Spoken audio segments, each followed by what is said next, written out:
J'ai disputé ma première Coupe d'Afrique en 2008. C'était à la tête d'une grande équipe africaine puisque j'étais entraîneur adjoint de l'équipe du Ghana avec comme entraîneur en chef Claude Leroy.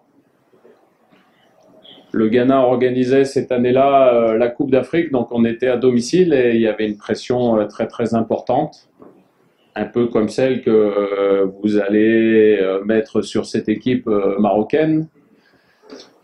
Donc il va falloir, et avec toutes les suivantes que j'ai joué avec différents groupes, il va falloir se protéger.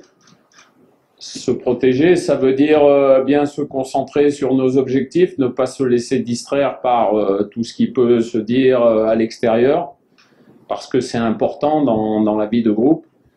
Et puis surtout, bien se préparer psychologiquement, parce que sur le continent africain, il y a des équipes de grande qualité. Il y aura beaucoup de favoris, il n'y aura pas qu'un seul favori.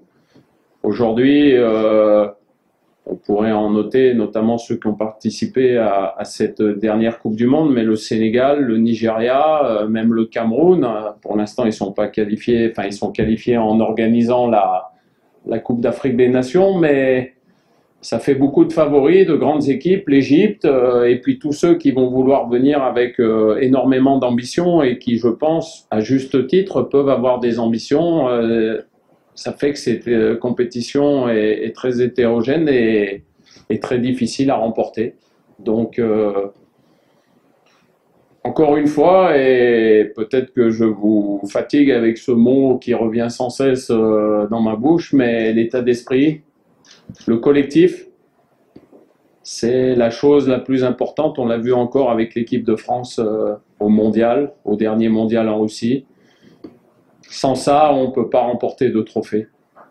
Parce que un surplus d'individualisme, une dispersion individuelle dans des groupes fait que au final on est sanctionné et il n'y a que l'esprit de groupe, un formidable état d'esprit qui peut amener à la victoire. Ça c'est ma conviction et c'est toujours ce que j'ai essayé de faire.